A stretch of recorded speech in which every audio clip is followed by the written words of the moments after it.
Welcome to Dr. BT's Chemistry Essentials, A-Level Chemistry Made Easy. In this lesson, we're going to take some of the work we've done in the previous video looking at the rate equation, and we're going to look at how to work out the order of reaction for each reactant based on initial rates data, and this is usually shown in the form of a table.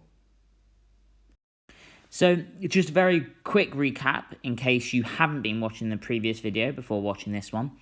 When we are working out the rate equation, then what we're looking at is the effect of the reactants in a reaction and how they affect the overall rate of reaction. So if we took this reaction here of A and B reacting together to form C and D, then our rate equation is going to be rate equals K, square brackets A to the power of something, and then square brackets B to the power of something also. Now, systematically, to work out what power each of these reactants is to, then we're going to need to work out how the effect of changing the concentration of A, what effect that has on the rate. So in this experiment here, we are changing the reactant A. Therefore, if you make A your independent variable, we're going to then keep the reactant B's concentration exactly constant. And what we've done is ran the experiment at starting concentration of A to be roughly 0.57. And so experiment 1, we've started the experiment with 0.57 moles per decimeter cubed. We've then tracked the change over time. So we've got a concentration time graph. Then we've taken a tangent, an initial rate tangent at time 0, and then used this to work out a delta y over delta x. And so this gives our initial rate of 0.57 divided by 200, which gives 0.00285 as our initial rate. Then if we were to repeat the experiment, this time start with a new initial concentration of A while keeping the concentration of B exactly the same. To keep things simple, we're just going to increase this by 2 to get 1.14. And then we would again follow the same process and work out an initial rate at this new concentration of 1.14. Now, if on following the reaction and working out the initial rate, you get the initial rate to also be 0.00285, then what we've actually seen is that whatever we do to A has no effect on the rate here. And so we would say this is zero order. And so we know it is zero order with respect to A. So our rate equation now, we know that the power m is 0. And so we could rewrite our rate equation, removing A because A has no effect on the actual rate of reaction. So now we're going to look in more detail of how to work out the reaction order for each reactant from experimental initial rates data. Now, this initial rates method is a really good way of working out the orders of different reactants in a reaction. And all we need to do is compare how the initial rate of a reaction changes as we change each individual reactant's initial concentration and see what effect that then has on the rate. So here we have 3 experiments of which concentrations of A and B have been changed throughout and the initial rate actually measured by the initial rates method, so taking that tangent at time 0. So the first step is to find your way in. This is trying to find 2 experiments to compare, and in these 2 experiments that you're comparing, you want the rows, only one column in those rows to change, and the other columns to be fixed and constant. So, taking these ideas, let's have a look at our data set here. We've got 3 rows that we are interested in. We need to find our way in, so we're going to look at our columns. We've got reactant A and reactant B. Now, quite clearly you can see comparing rows 1 and 2, the concentration of B does not change. However, the concentration of A does change. So this would be a really good way in, because only one reactant column can change, which is this, and others must remain constant. Now, if you were to look at, say, columns 1 and 3, then both A and B changes. If you were to look at rows 2 and 3, then again, both A and B changes. So going back, 1 and 2 is our starting point. So now we want to look at what has happened to the concentration of the reactant that changes. So in rows 1 and 2, the initial concentration of A has increased by times 4. And then what we want to see is to what effect has that had on the initial rate. So as we look at rows 1 and 2, the initial rate has gone between 5 to 20. And to work out what the relationship is between these two, we always do the experiment 2 rate divided by the experiment 1 rate. So our final rate divided by our first rate. This is 20 divided by 5, so we know it's gone up by 4 times. Then step 3 is to use the information of step 2 to calculate the order with respect to that reactant that you've been looking at. So we've been looking at reactant A. We've worked out, as we times this by 4, the initial rate also times by 4. So this is directly proportional, and so this is first order. You can see here that if we did change A and there was no change to the rate, then it would be 0 order. And if we did change A and whatever happened to rate, it was the change of A squared, then we would be second order. So now we turn our attention to what effect B has on the rate. Ideally, we would look for a change in B. So we could go experiment 1 to 3, because it's gone 0.1 to 0.2. Or we could look at experiments 2 to 3, because it's gone 0.1 to 0.2. Ideally, we'd want A to be fixed. But you can see, if we go 1 to 3 here, A is 0.1 to 0.8, so that it has changed. And if we look at experiments 2 to 3 here, then again, these have changed. So we are going to repeat steps 2 and 3 for this new reactant B, but we are going to have to take into account the effect the change in the concentration of A will have on the rate. Now, because we've already established, whilst looking at A with steps 2 and 3, that it is first order, then whatever happens to A, we can see the effect that has on the initial rate before we start seeing what effect B has on the initial rate. Now, I'm going to choose to compare experiments 2 and 3 because 0.1 going to 0.2 is an easy doubling. And then also, the initial concentration of A, 0.4 going to 0.8, is also a double. If I looked at 1 and 3, I'd get the same answer, but I need to account for a times 8 increase of experiments 1 to 3 of A, which is just a bit more complicated than just doubling. So first of all, let's look at the effect of A of what is changing between experiments 2 and 3. 0.4 going to 0.8 is a times 2 increase.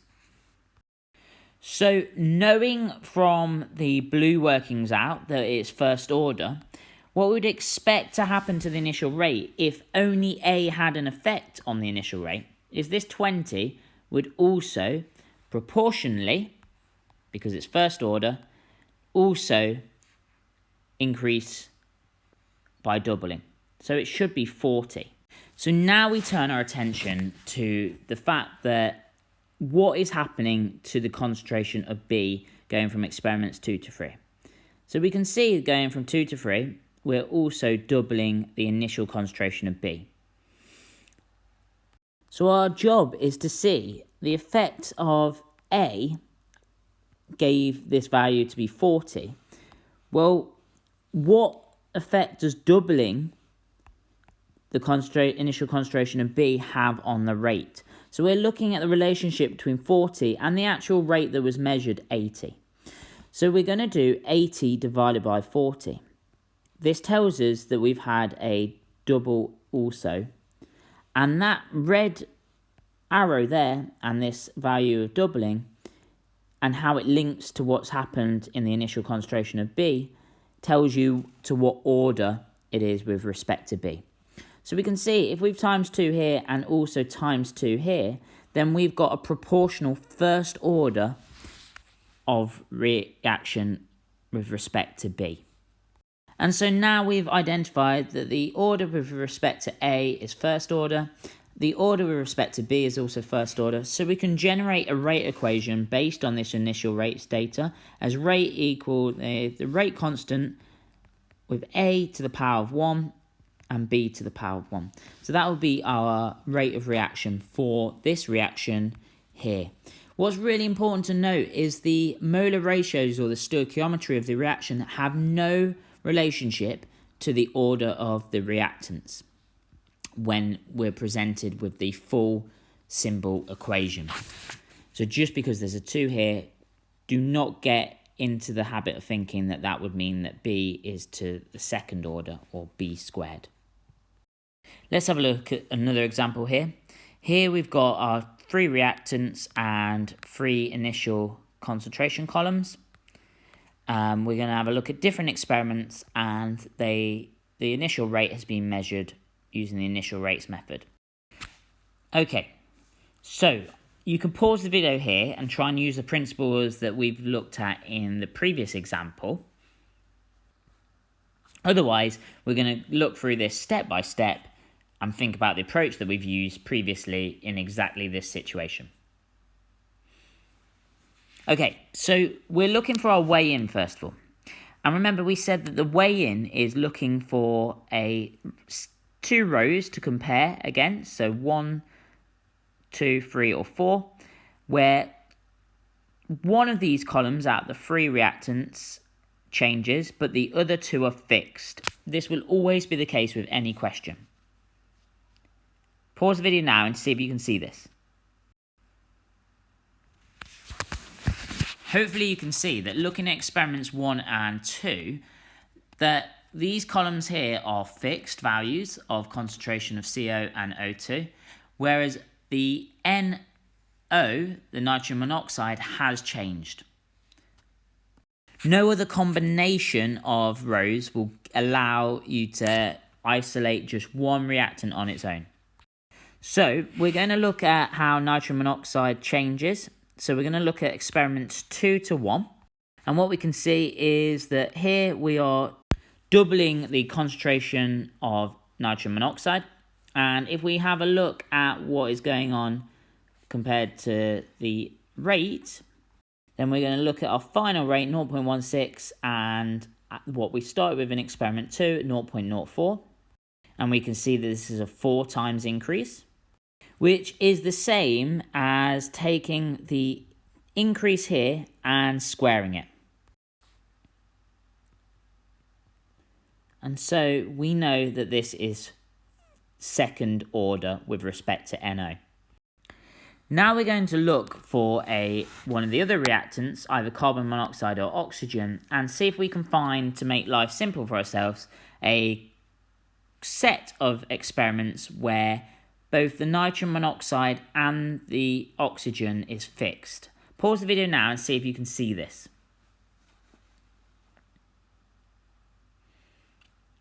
Okay, if you could identify that experiments 1 going to 3, that we have the nitrogen monoxide fixed and the oxygen fixed, however the carbon monoxide is increasing, then you've done well in identifying the data sets that we need to use. So what we're going to do is we're going to look at the effect that the initial rate of carbon monoxide has.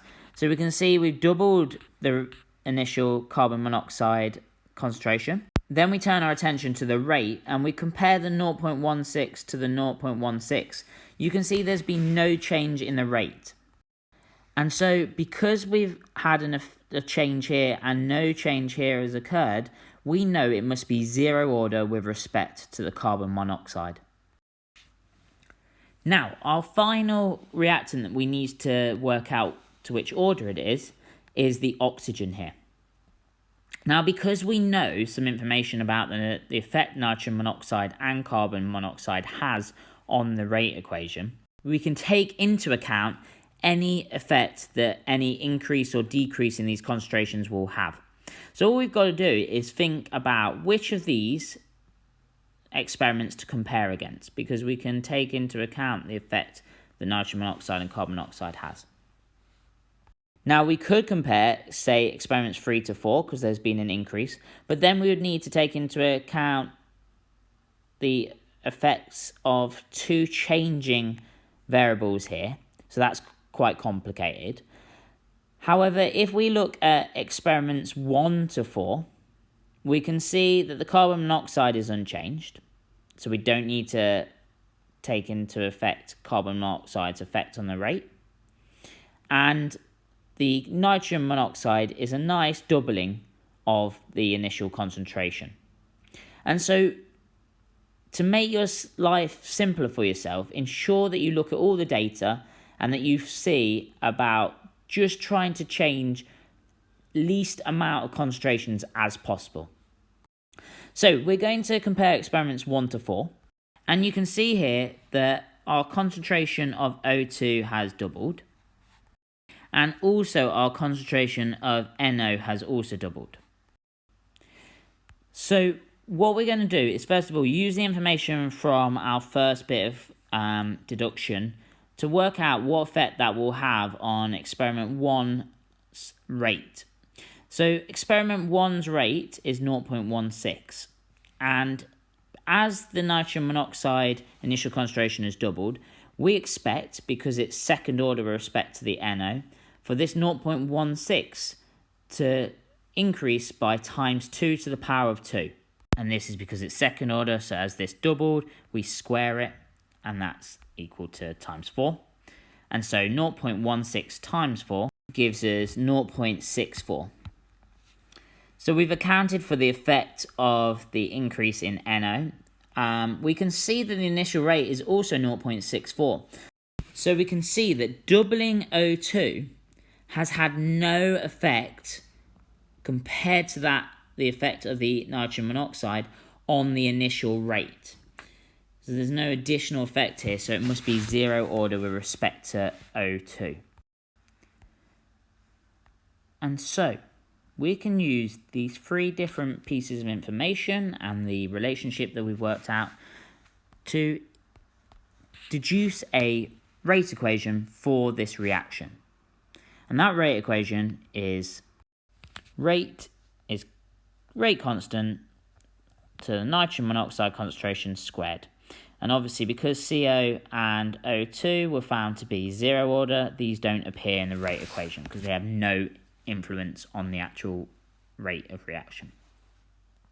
So this was an example where we had three different columns, but you could see if you tackle this logically and systematically and take into account any changes in the initial rate, that you can work out the effect that each reactant has on the rate of reaction.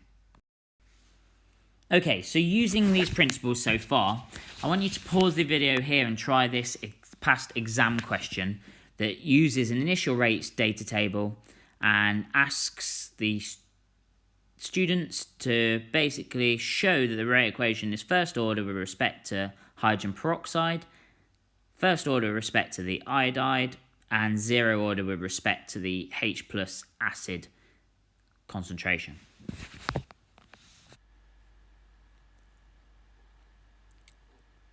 Okay, so hopefully you've been able to see, first of all, that if we compare experiments 1 and 2, the iodide and the H plus concentrations are fixed.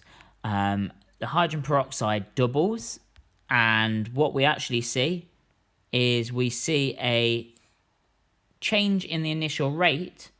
If we do 1.14 times 10 to the minus 5 divided by 5.7 times 10 to the minus 6, we also see a doubling of the rate here. So we know that as the concentration of H2O2 times by 2, then the rate has also times by 2, so it's first order. Now next up, if you look at the H plus column, you can see here that if we compare experiments 2 and 3 together, the H2O2 and the iodide is fixed. As this is times by 2, we can see no change in the rate, so we know it is zero order with respect to H plus. And finally, iodide is a bit more complicated. We need to compare experiment 4 with either experiments 3, 2 or 1, because that's the only set of experiments that will show a difference. But you can see in all of these scenarios, the actual concentration of H2O2 has changed, or the concentration of H plus has changed. Experiments 4 to 2 is quite a smart one to choose, because what has happened here is iodide has increased, the H plus has remained the same, and only hydrogen peroxide has also changed.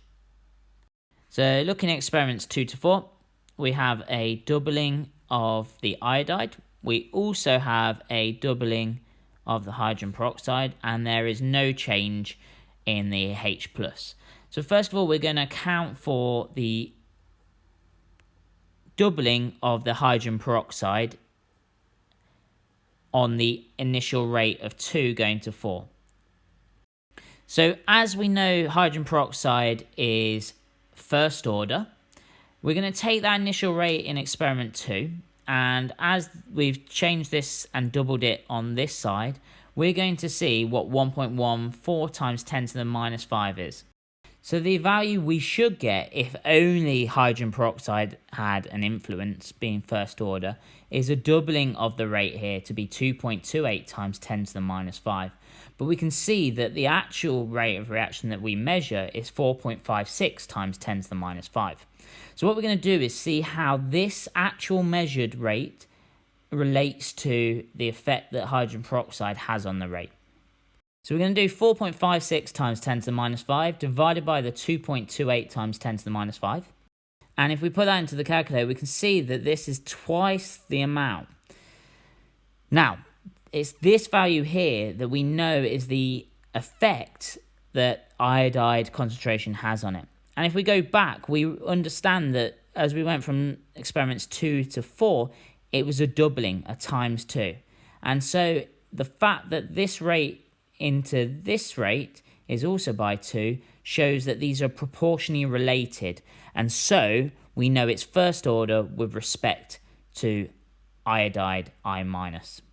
And you could show this by writing it down as hydrogen peroxide times 2, iodide times 2 gives the overall rate of reaction of times 4. And so all of this evidence of these 3 different deductions fits this rate equation here. This exam question brings together the initial rates data to come up with a rate equation, and then the principles behind rearranging the rate equation in order to get K and its units. I want you to pause the video here, have a go at it, and then what we'll do is we'll go through the actual answers step by step so you can see if you've got them right or wrong.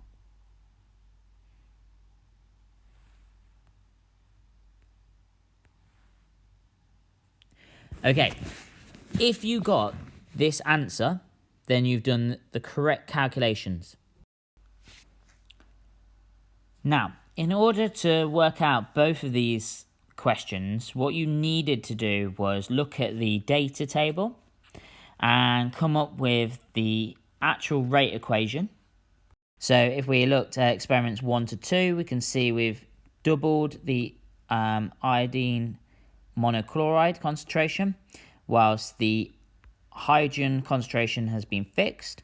And what we've noticed is the rate of 4.08 times 10 to the 2 goes into 2.04 times 10 to the 2 twice. So we know it's first order with respect to the iodine monochloride.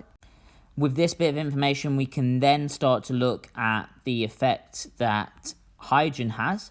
Now, all of these concentrations are different, so it doesn't matter what we compare, but we definitely need to compare experiment 3 to something else. If we compare experiment 3 to experiment 1, then we can see we've got a doubling of the hydrogen initial concentration, and we've also got a doubling of the iodine monochloride concentration. So we're going to look at the rate here of 5.1 times 10 to the 3 to 2.04 times 10 to the minus 2. What we'll first of all is try to account for the change in the iodine monochloride. So we've doubled this. What we imagine to happen for the iodine monochloride is a doubling of the 5.10 times 10 to the minus 3. With this, we would get 1.02 times 10 to the minus 2. We can see that has a disconnect to the actual rate that was measured. So this is where we start to see if this was the effect that the iodine monochloride had on the rate, and this is the actual, we want to see the relationship between this one and this one. So we're going to do 2.04 times 10 to the minus 2 divided by 1.02 times 10 to the minus 2. And we can see that the way that they're related is they're double. And this is how it links to the hydrogen. It also doubles here. So we know they're proportional. So it's also first order with respect to the hydrogen. And so our rate equation is going to be the following. And what we are being asked to do in this question is work out what K is. So we're going to rearrange this equation to make K the term. And all that remains here is to choose any one of these experimental lines and substitute in the values for that into the rate equation. So let's just choose experiment 2. What I then need to do is input in the different values here.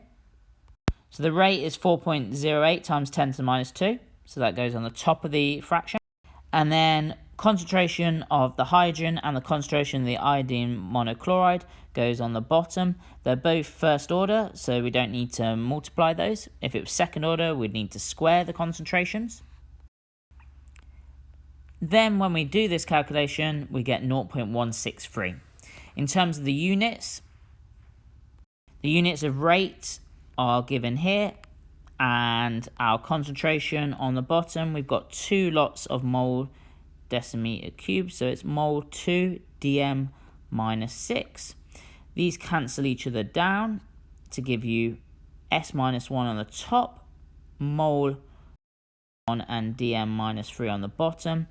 And then what remains is we're going to get rid of this fraction by bringing these to the top, which gives us overall these units here. And now that we've been given a value for K, we've worked that out, and we know the concentrations of iodine monochloride and hydrogen, we can input this into a rate equation to generate a rate. And so all that it requires is we need to substitute in these different values. So the rate constant K is 0.163. Then what we're doing is we're timesing this by the concentration given for iodine monochloride. And then we're timesing this by the concentration of hydrogen. Input this into a calculator. That will give you this value for the rate. The units are always fixed for rate, and that gets you the final mark. So this is an example of a question that requires you to know some stuff from our first video on the rate equation, plus being able to interrogate and deduce the order of each reactant from an initial rates data table. So that has been our lesson on deducing rates from initial rates tables. What we've done is use the rate equation that we've looked at previously, looked at some initial rates data, how we deduce it systematically. If you found this video useful, ensure that you like the video, ensure that you subscribe to the channel for more videos on A-Level Chemistry Essentials.